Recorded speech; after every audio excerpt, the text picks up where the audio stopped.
Bien, y ahora nos acompaña el doctor Eduardo Filgueira Lima, es médico, pero la presentación, Marcela, ¿de quién es?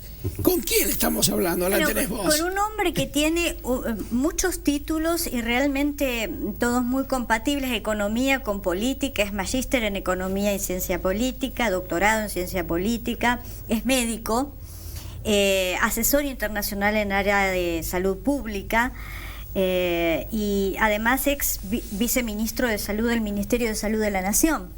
Es docente universitario de posgrado y bueno, tiene una gran currícula que celebramos, porque todo esto compatibilizado nos puede dar un cuadro de situación de cómo estamos. Eduardo, antes de empezar, te propongo que veamos un video. Un placer. Que nos sirva de base para empezar a charlar. Un placer. ¿Lo podemos ver, director?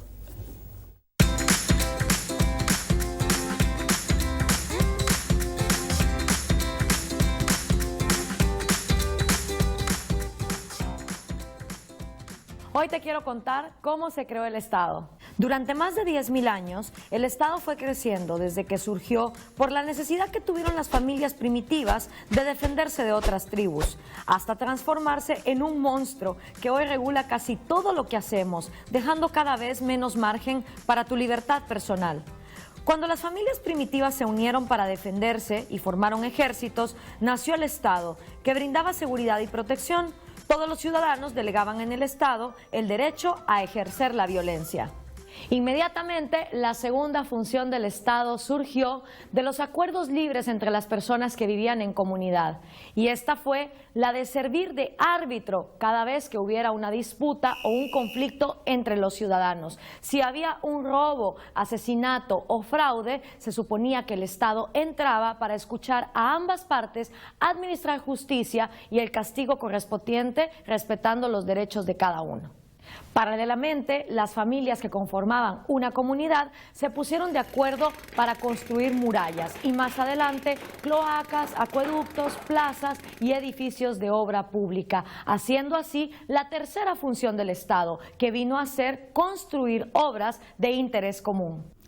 Durante el siglo XVIII y el siglo XIX, todas esas funciones fueron recopiladas en escritos que hoy conocemos como constituciones. Así, los ciudadanos tuvieron nuevamente el derecho de elegir a sus gobernantes y surgieron tres poderes: el ejecutivo, el legislativo y el judicial, cada uno con funciones específicas y también con el objetivo de que fueran limitándose los unos a los otros para que el poder no se acumulara en uno solo. Finalmente, a finales del siglo XIX, se implementan otras dos funciones. La primera, la salud pública, hospitales, campañas de vacunación y prevención de enfermedades, y también la educación pública en escuelas controladas por el Estado.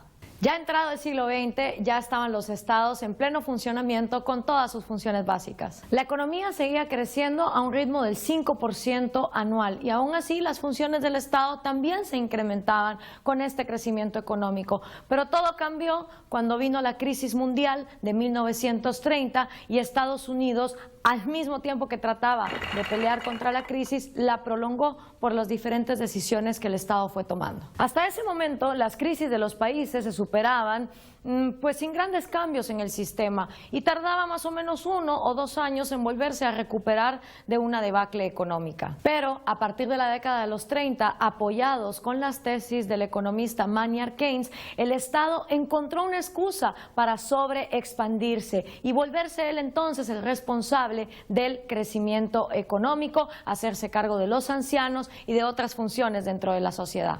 El Estado empezó a crecer más rápido que la producción privada, de manera tal que la única manera de sostenerlo fue el permanente aumento de los impuestos, del endeudamiento, que no es otra cosa que mayores tributos que pagarás en el futuro, y en ocasiones del impuesto inflacionario, que es el que más pesa sobre los pobres. Con cada recesión, el Estado crecía, mientras el sector productivo se reducía. Cuando la economía volvía a crecer, el Estado no se achicaba, y año con año la proporción del gasto público sobre el PIB fue creciendo progresivamente. Llegamos a fines del siglo XX y principios del siglo XXI, con muchos países que alcanzaron una proporción altísima del gasto público sobre el PIB, que termina siendo un peso insoportable para las empresas, para los empleados y para los trabajadores en general, que son los que verdaderamente producen y generan bienestar. Por lo tanto, no debería llamar la atención que, a más crecimiento del Estado, menor haya sido el crecimiento de la producción mundial. Es que los ciudadanos pensamos que el gasto público los paga el otro o que tal vez Papá Noel lo deja por debajo del arbolito para que los gobiernos lo gasten. No es así. De una forma u otra, todo el dinero que tiene el Estado sale de nuestros bolsillos. Es así como los impuestos se multiplicaron con la práctica extendida de las ideas de Colbert, quien decía que el arte de cobrar impuestos es equivalente a la de sacar plumas de los gansos. Hay que sacar de diferentes partes del cuerpo, de manera de obtener la mayor cantidad de plumas con la menor cantidad de quejidos. Así, se crearon impuestos por casi cualquier actividad de las personas, por trabajar, por fumar, por comer, por ver una publicidad, por ir al cine, por ver televisión o tomar una cerveza con los amigos. Por ejemplo, en países como la Argentina ya hay más de 100 impuestos y en muchas ocasiones se paga el 50% de lo que los ciudadanos producen.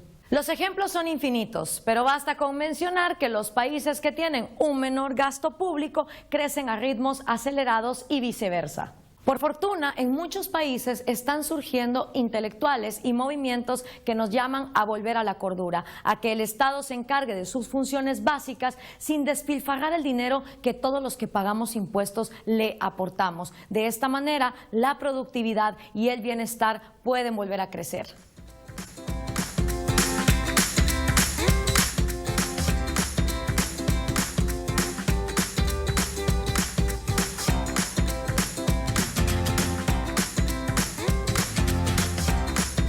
Bien, sumamente ilustrativo.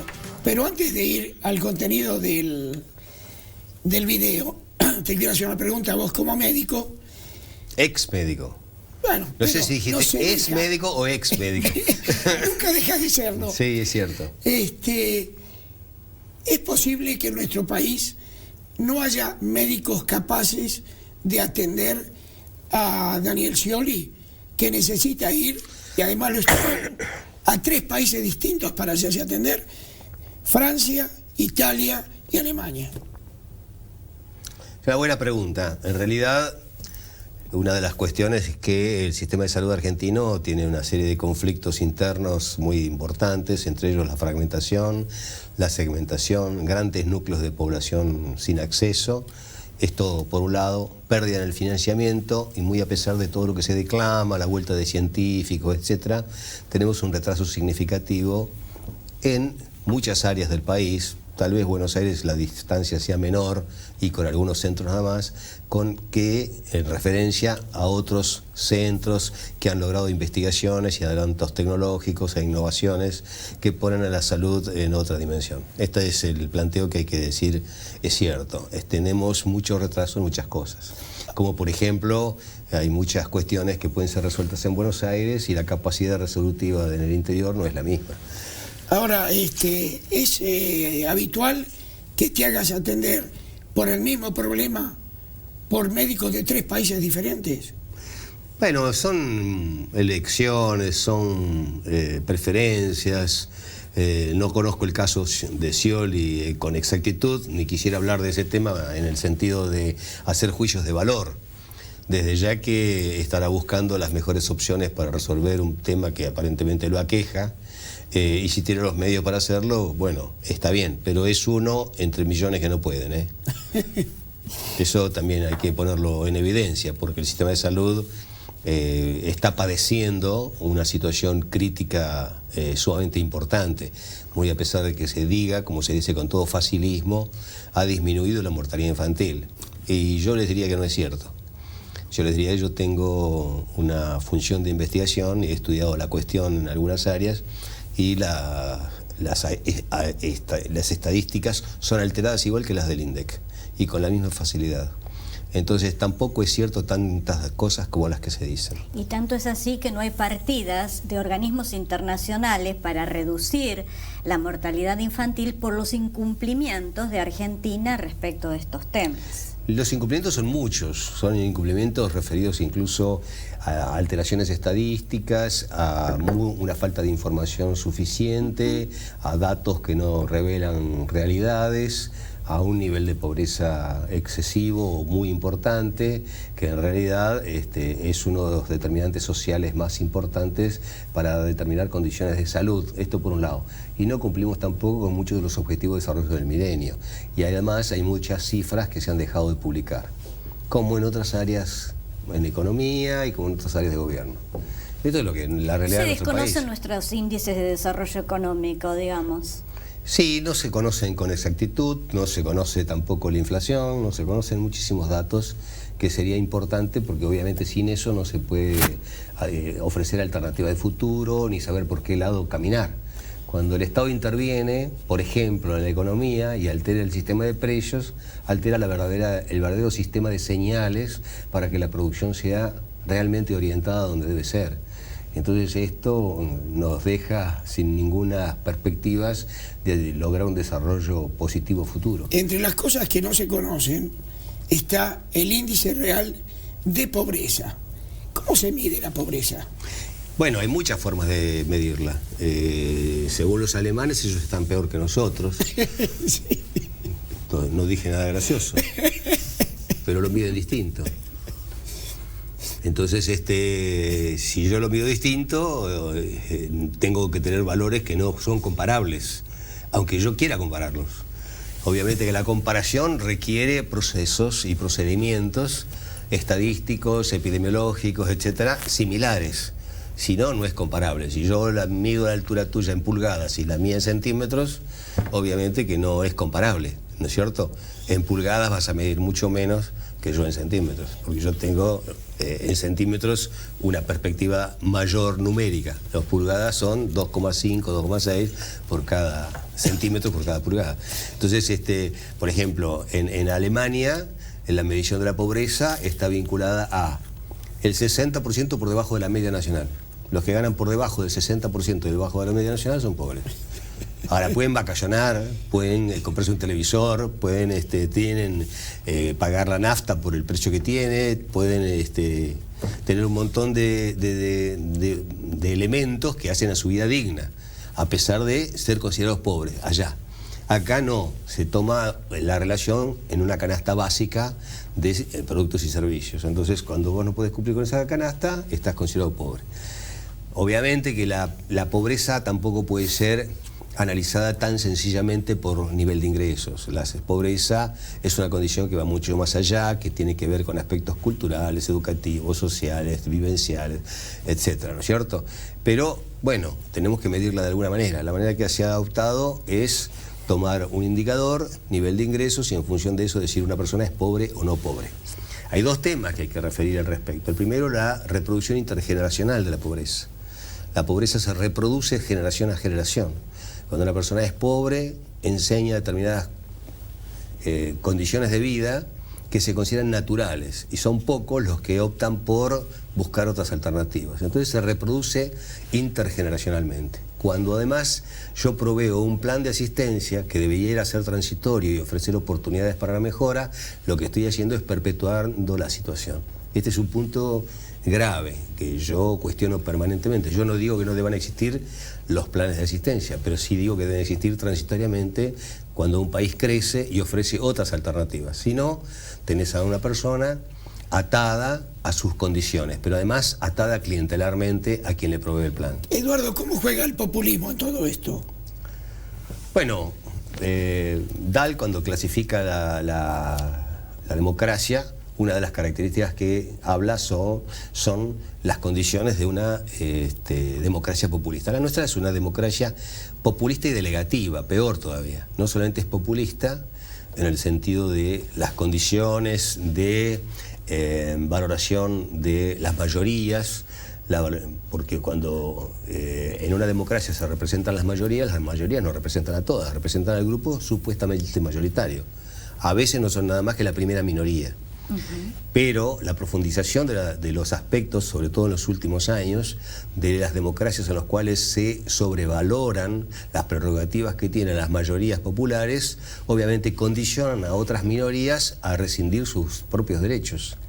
Y estas no son democracias que puedan avanzar, son democracias confrontativas, son democracias cuyos instrumentos no permiten lo que yo llamo el factor democrático. El factor democrático es un proceso permanente de aprendizaje para poder convivir todos en condiciones tales que nos permita a cada uno desarrollar nuestro propio proyecto de vida. Cuando yo digo esto, estoy hablando de la democracia como concepto.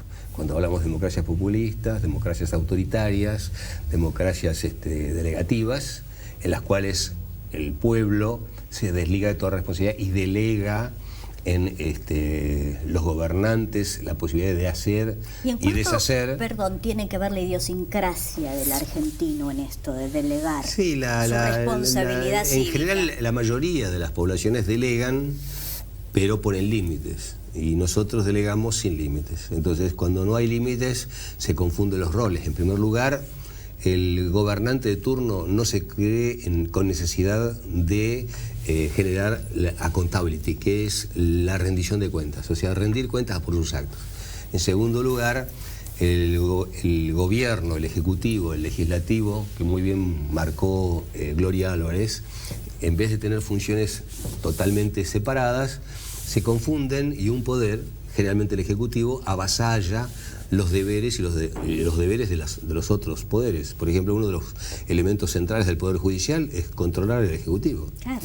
Acá, sin embargo, hubo quien dijo, cuando saco el 54%, ¿quién? ¿El que saca el 16% me tiene que decir lo que tengo que venir a hacer? Sí, el que saca el 16% te tiene que decir que lo tenés que respetar. Por lo menos tiene derecho a decirlo. No, lo tiene que respetar. Tiene que respetar porque forma parte, si no, es una población que tiene una exclusión. Hay un segmento de la población que se ve gente excluida de la vida política, social, económica, o está excluida. Porque todo lo demás está referido a que el que gobierna se lleva todo. Eso se llama democracia Westminster, donde el que gobierna, la mayoría, se lleva todo. Y en filosofía falacias, ¿no? Donde el poder es el del pueblo. Sí, en realidad no es del pueblo. El pueblo ha delegado y el gobierno dice que representa al pueblo, pero no representa al pueblo. Representa a un grupo que tampoco es la totalidad y tampoco representa a ese grupo en su totalidad, porque como somos personas diferentes, no se puede decir que nos representan de la misma forma a vos, a él o a mí. Y como dice Richard, siempre terminan mal los populismos. Generalmente sí, terminan mal, frecuentemente pueden terminar en forma violenta. Afortunadamente, en este caso, parecería que la gente ha tomado otra opción, porque yo acabo de escribir un artículo que casualmente se llama Concentración de Poder y Democracia, y digo que los pueblos acostumbran a caminar por la cornisa, pero no se suicidan. Bueno, esa es una expectativa que tengo. En realidad lo que quería decir es que el gobernante dice que representa los deberes o los deseos del pueblo. Y esto no es así. Representa las propias ideas que él tiene de lo que quiere el pueblo. Claro, se arroga. Y hay gobiernos que les interesa que ese grupo sobre el cual está gobernando no emerja. Bueno, es una condición de sobrevivencia. Si acá Gloria Álvarez dijo que ha crecido los estados a medida que crecía el PBI, bueno, hay dos cosas quiero decir. La primera de ellas es, yo digo siempre en las clases cuando doy, Keynes les dio la idea, pero los gobernantes la aprovecharon, o sea, los políticos la aprovecharon. Cuando le dio la idea de que podían usar los recursos públicos bueno, después eso se hizo inacabable, aunque se haya planteado que eso es para el corto plazo. Cuando Keynes dijo eso, los gobiernos vieron la oportunidad de utilizar discrecionalmente los recursos económicos según sus intereses, sus gustos, sus piaceres, ¿no? O en realidad son intermediarios del dinero de unos para ponerlos en beneficio de otros, pero ellos quedan con el derecho de intermediación. Ese derecho de intermediación es el voto cautivo. Bueno, por supuesto. Y además, 14 millones trabajan para que 18 millones vivan de lo que trabajan 14. Sí, bueno, eso es todavía peor. El gobierno, lo que sucede de esta manera es... Hay una anécdota que voy a contar, porque Gloria Álvarez habla de el nacimiento del Estado como condición de las luchas entre tribus. En realidad hay otra historia. Dice que cuando el hombre pasó de las cavernas y ser un nómade es decir, cazador-recolector, con la primera revolución agrícola, a ser un poseedor de tierras, a dedicarse a la agricultura, etcétera, etcétera. Bueno, él cultivaba, él sembraba, etcétera. Y a la noche venían los asaltantes, que eran nómades, que eran los bereberes, que beduinos, no sé, y les robaban todo lo que habían cosechado. Entonces, claro, los agricultores se dieron cuenta que no podían sobrevivir así. Y como se dieron cuenta que no podían sobrevivir así, dijeron, mejor hagamos un convenio, les pagamos un impuesto y tratamos de que ellos nos cuiden y nos protejan en vez de asaltarnos.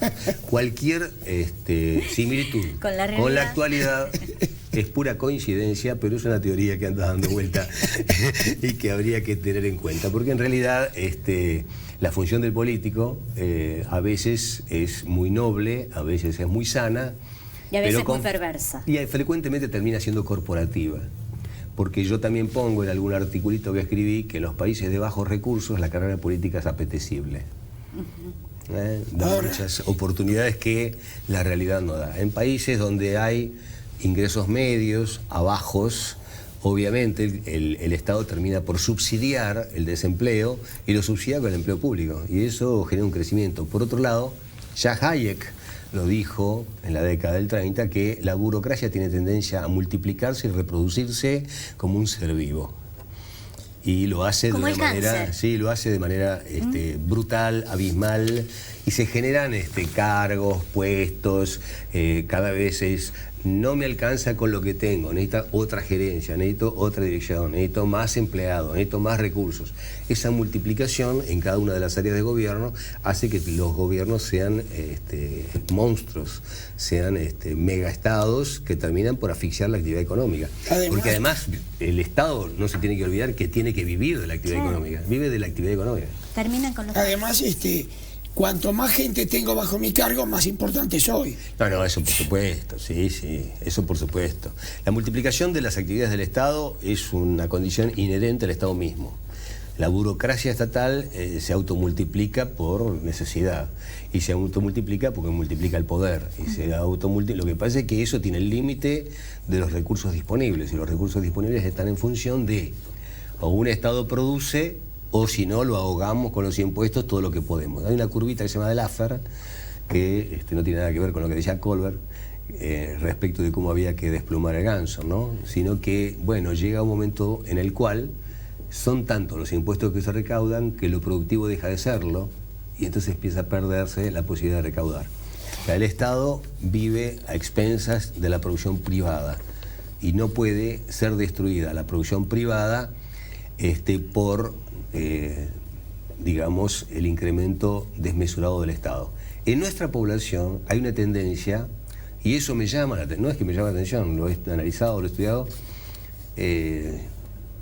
hay una tendencia permanente a reclamar permanentemente una mayor presencia del Estado. ¿Y el Estado qué hace? El Estado, porque sin darse cuenta de que es uno mismo. Claro, y el Estado es uno, el Estado pone los recursos uno, y es a todos los que se nos quita para poder hacer algunas cosas. Entonces, socializamos las pérdidas y privatizamos las ganancias. De esa manera los países tienen muy pocas chances de crecer. Lamentablemente ya tenemos que irnos, pero no quería terminar el programa sin felicitar a los despachantes de aduana, que el centro cumple el próximo jueves 103 años.